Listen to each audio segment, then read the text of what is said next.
Please subscribe to the video. Just my little love letter to the Homestuck community. A while back, the Homestuck animated pilot came out, and I woke up to enough wellness check DMs that I guess people want to hear my thoughts on it. Like, you guys love when I talk about Homestuck, right? I wanted to have this video out ages ago, but whenever I sat down to work on it, something came up. I even got sick twice, which I can only assume was Big Vivzy Pop trying to silence a journalist via biological warfare. In that time, dozens of people have made their own videos on the pilot, and pretty much every inch of this dead horse has been beaten. You'd have to be pretty misguided to think it's still worth throwing your hat in the ring on such a well-trod subject. Like, can you imagine? Just suddenly deciding to cash in way after things have cooled down, instead of striking when the iron was hot, like everyone told you to? So embarrassing.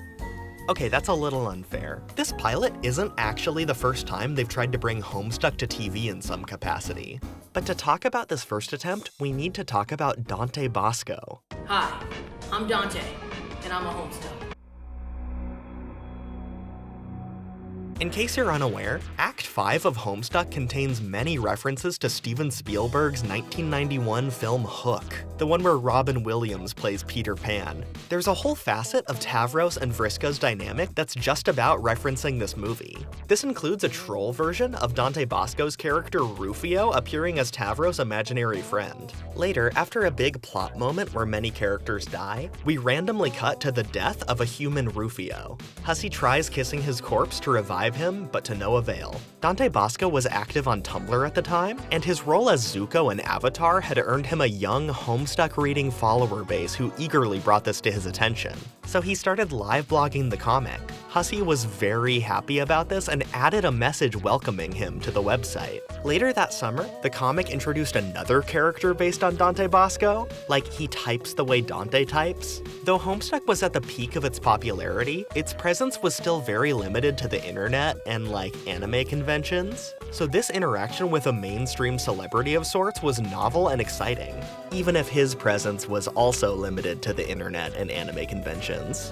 Dante seemed to genuinely enjoy the comic and made it a part of his brand. There are seriously so many clips of him talking about it. It was a mutually beneficial arrangement where they could both reach the front page of Reddit together. I found this quote that I love where he's like, "The fact that it's so unknown makes it this cool subculture, not unlike punk rockers in the early days or even hip-hop kids in my generation." The funniest artifact of this came when Dante Bosco uploaded what Hussie describes as, and I quote, "a music video about getting his Homestuck on." How does it feel? I feel like I'm getting Homestuck right now. I'm getting my Homestuck on. How do you feel, Dante? I feel like it's happening. John, Jade, Rose, Dave. John, Jade, Rose, Dave. This was made with no involvement from Hussie or anyone, any kind of official sign-off. Dante just wanted to do this. I think the video kind of speaks for itself. I don't have that much to add, but here's what Hussie had to say. That moment at 3:30 when shit settles down and he returns to civilian life, his homies none the wiser. But then he turns and gives us the look. Wow. Just wow. Excuse me while I go lie down in my fucking grave. Soon enough, the stars would align, and Dante would become involved with Homestuck in an official capacity. In a now-deleted interview with Loot Crate's YouTube channel. What a beautiful, clean way to establish our setting of 2016, wow. Dante said this. I recently signed on as a creative consultant for a fandom that I'm very much a part of called Homestuck. Becoming part of the team and helping to conjure up what Homestuck 2.0 is going to be and bringing it to television or digital content and new games coming out that were Well, you said this involved in. started as a webcomic. I'm helping them. I'm bringing kind of Homestuck to Hollywood. I'm working on a rum line, Rufio rum. He would soon double down in another interview, stating, "They've brought me in on the Hollywood side to help set up what the team is going to be. There are now millions of Homestucks. It's at a place where we want to let more people in on the secret. What could they be planning? these 100 questions would be met with 100 lack of answers in a video uploaded by the new official Homestuck YouTube channel, titled Homestuck 2.0. When we say Homestuck 2.0, does this fill you with a sense of dread, or are you excited? This video is odd. They're in this room full of boxes and pictures of, like, pants. They do this bit about how this guy being in a wheelchair is an epic Homestuck reference, and it just goes on for so long. Hussie's not trolling everybody. No, this is real. It's so meta. They're just kind of improvising in nebulous, nonchalant corporate speak. The whole thing feels more like damage control for Dante overpromising than any kind of confident sales pitch. Yeah, you did kind of open your mouth and you said Homestuck 2.0, so now I feel 2.0, like it just came out of my mouth. We have to explain it now. It just sounded so good. Homestuck 2.0 is really just a collective of stuff we're doing after the webcomic, so. Digital, Yeah. video games, and stuff we can't talk about. Television. Well, this is the deal. Our brand new digs, this brand new YouTube page, it's actually about you guys. Maybe you want to see a specific show, or maybe you want to do a show and put it on this channel. We'd love to help make that happen. One thing we could definitely improve is our communication with you, the fans. And this YouTube channel is a huge part of that. Not even 6 months later, this video was deleted and never acknowledged again. This loose end mystified people for years. What exactly could bringing Homestuck to Hollywood have entailed? Was there some kind of unproduced movie or something just sitting on a hard drive? We wouldn't receive any kind of explanation until 2023, when James Roach cleared the air in a Q&A. The main project Homestuck 2.0 entailed is what he describes as weird YouTube React content. Like, just guys sitting on a couch watching videos and riffing while kind of being interviewed. He was the guest in one of 3 episodes that were filmed before co-host John Warren left the company and the project was scrapped. I find it so funny that this awkward announcement video was the thing they were planning to make more of. Like, the vague phrasing and lack of any follow-up made it feel like a mystery for years. But they were actually very upfront about their plans. When they said, "We're gonna be hanging out here on this YouTube channel," that is exactly what they meant. According to James Roach, Dante Bosco only teased the idea of bringing Homestuck to Hollywood because he's a celebrity and that's just how he talks, which definitely tracks. Like, this whole 7-year fandom mystery just spun out of this one guy watched this spacing too close to the sun. But there was an actual fire behind all this smoke. There's a Reddit post that actually predates Homestuck 2.0's announcement, where someone says they met Dante at a con, and he explicitly confirmed that they were indeed using his connections to shop around a Homestuck TV show. But even if these meetings happened, nothing came of them. I'm kind of surprised this didn't generate more hype at the time, I guess just due to the lack of any concrete details. Like, none of my friends who remember being confused by Homestuck 2.0 ever knew about this. I watched all the recent clips of Dante Bosco talking about Homestuck that I could find in search of any more info on this, but whenever anybody asks him about it, he's just like, "Yeah, Hussie is a cool guy, we hung out," then just kinda trails off. All I ended up finding were these gifs of him from like a cameo he did for someone's graduation or something. They'll all miss you? What's gonna happen to me? Anyway, the point of all that is that VivziePop is the new Dante Bosco. The rest of this video will be weapons grade, annoying, and pedantic. If you're not locked in on Homestuck, or you know me in real life and just clicked on this to support me, this is your off-ramp.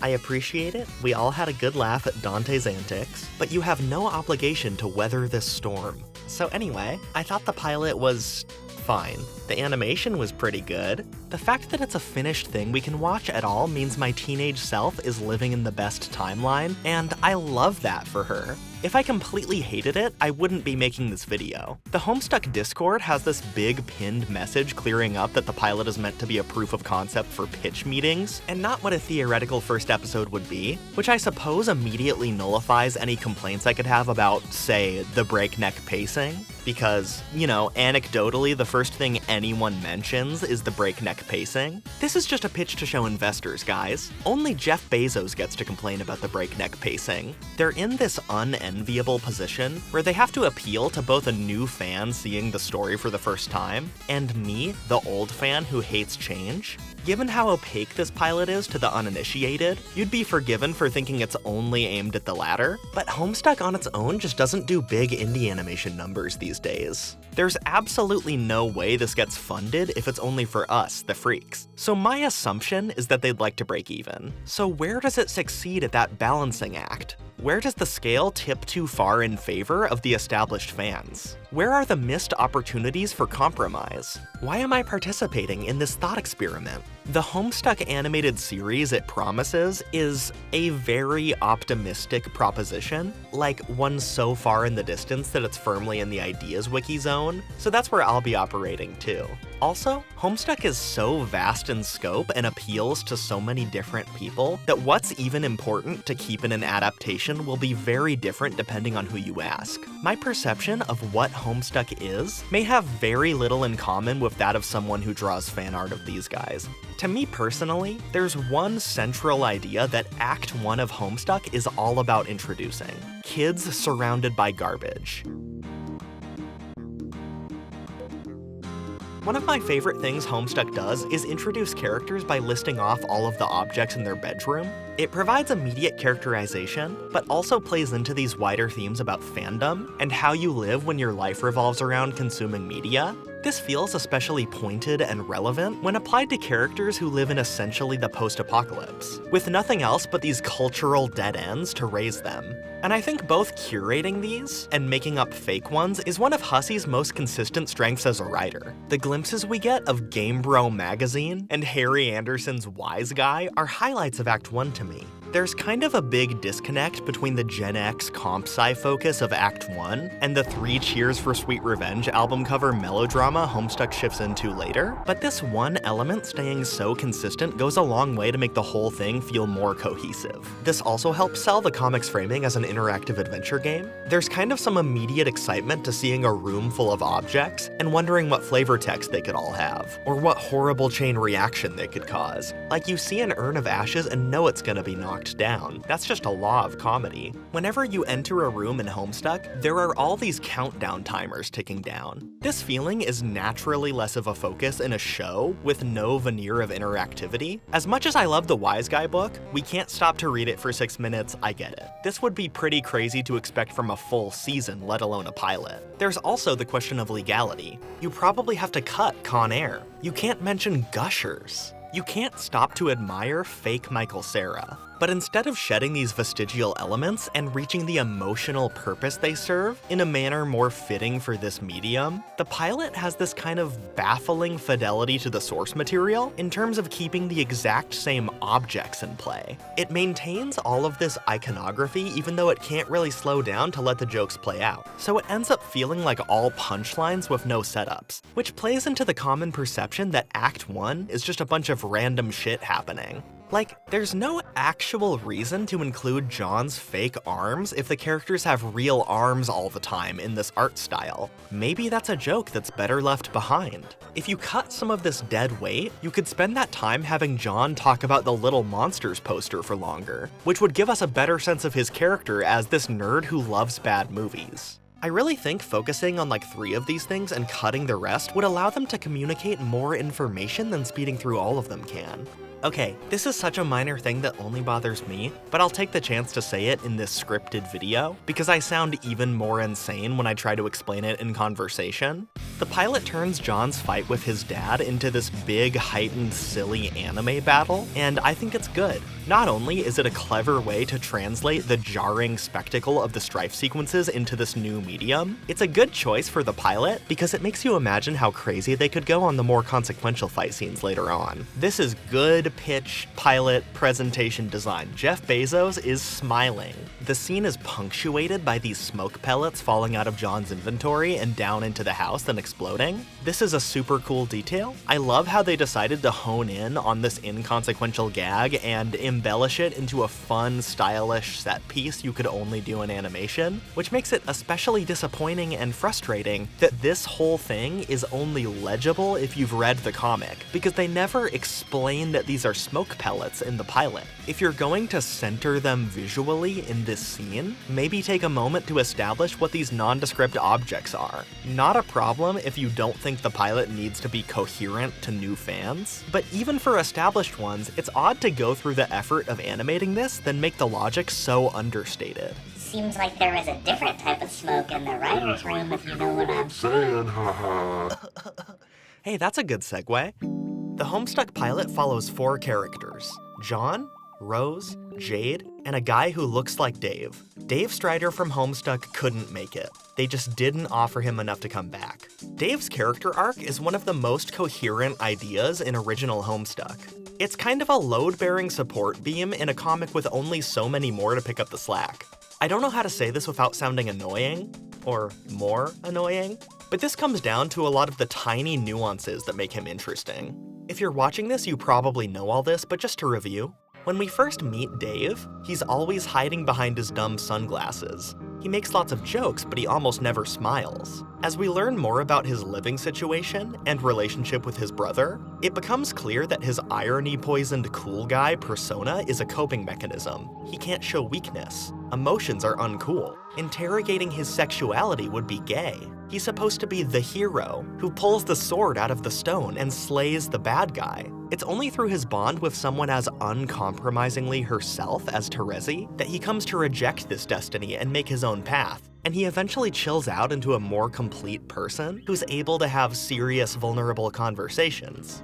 And like, Guy learns that toxic masculinity is bad might not sound too unique, but a lot of interesting nuance comes from its place within a story about growing up online. It speaks to the experience of being trained to put up a front by spending your formative years on X the Everything app, or 2012 Tumblr, or 2009 Something Awful. Eventually you get tired of being miserable and lose your obsolete defense mechanisms to find satisfaction in being a millennial posting Obama jokes on Blue Sky. I am cringe, but I am happy. The secret ingredient that weaves these threads together and makes the slow burn engaging is Dave's stoicism. It's crucial that he's pretty good at stone-faced for it to be believable as the crutch holding him back. And the ambiguous unreadability of a dry texture creates a lot of inherent melodrama. So you pay close attention to tiny changes in his mannerisms. This 2-pixel smile means something. You only get this invested in watching him open up if he starts out completely closed off. So our first glimpse of animated Dave immediately bouncing off the walls of the tiny apartment he shares with his abusive brother just kinda puts some of the only stable ground we had into question. Well, I only had a hammer, so... Hammer guy for life! Wait, Hope what? you like hammers, dude! Fucking classic. Egbert blunders into a mid-ass weapon for the rest of his damn life. This first impression doesn't tee up any of the slow payoffs that made him feel like my son. So like, what's the emotional hook with this guy? This isn't to say that casting him in a different light makes it impossible to make him engaging. It just goes beyond if it ain't broke, don't fix it, into, hey, why do you have all of your tools laid out around one of the 5 things that we know is working? Everyone's gonna be on edge until you stop touching it. It's kinda killing the mood. It's also worth noting that Dave is Hussie's second closest self-insert in the comic, so I think a lot of people see the translation of one's voice as kind of indicative of the other. Like, of all the characters to feel off, this one has the worst implications for the surrounding project. Giving a silent comic character a voice will always change the way they come across,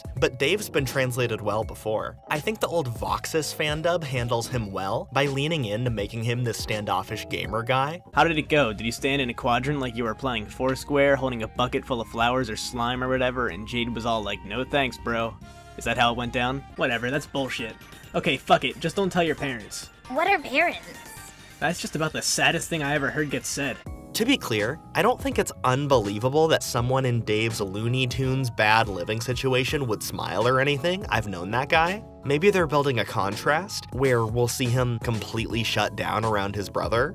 But I just have this fear, however unfounded, that his chipperness does not bode well for those scenes. Most characters in Homestuck get their turn holding the "this is fine" dog ball, and if that looked the same for all of them, it would get samey and boring fast. So the first guy who famously does that feeling a little more generic makes me nervous. It's fine if they have to make him Jesse Pinkman, I can live with that. I just do not want him to be Angel Dust. I don't want the scenes of Dave getting beat up to feel like that. And I don't know how to say that any more diplomatically. We've seen so little of this take on this character that I know I'm fully making up a guy to get mad at. Like, I know I'm being unfair, it's just a fear that I have.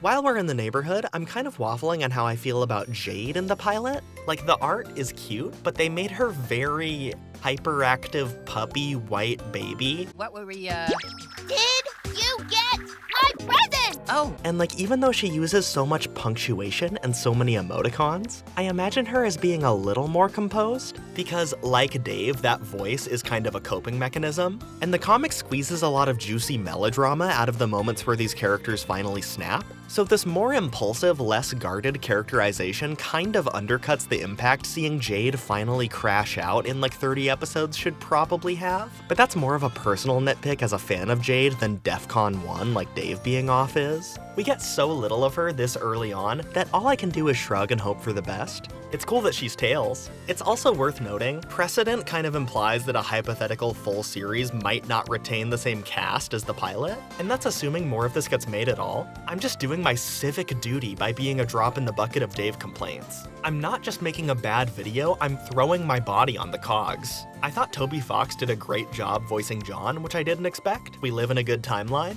Rose sounds perfect too. I don't have anything unique to say about the amount of swearing in the pilot. Fucking. But the obligatory complaint I will touch on is the use of 2025 slang in 2009. Given how much of the cool online animation ecosystem is driven by nostalgia, I feel like they could have leaned into the setting and sold this as more of a period piece. You could definitely get some people on board by saying, guys, look, Homestuck is webcore. I don't know, just feels like leaving money on the table.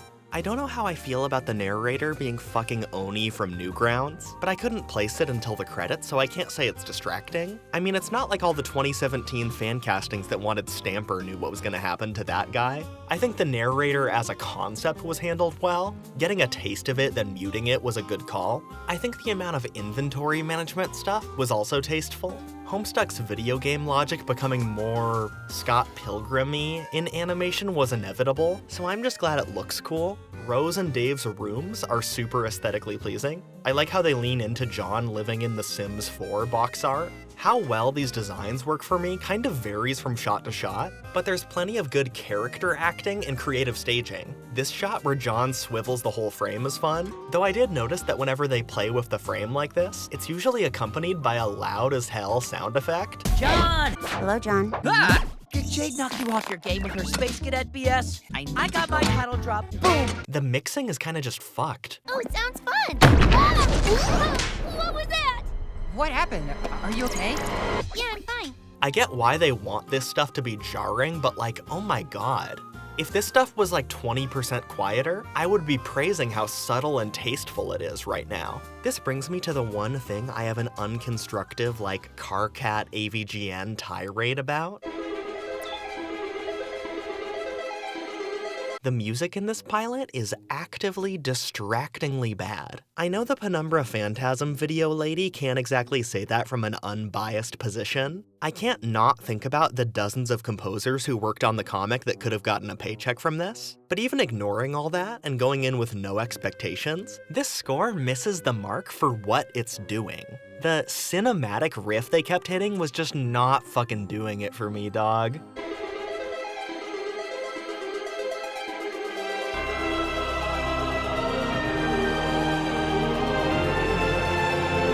I could check.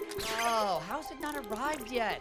I got 2 copies, but it's not like I'm gonna play them though. A familiar note is produced. It's the one Desolation plays to keep its instrument in tune. The fuck is that? No, not that. What's that?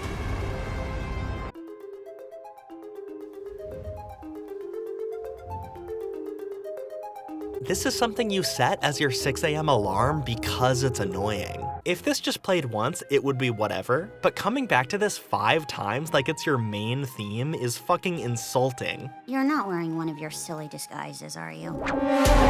I'll call you later. I'm gonna have to sneak down.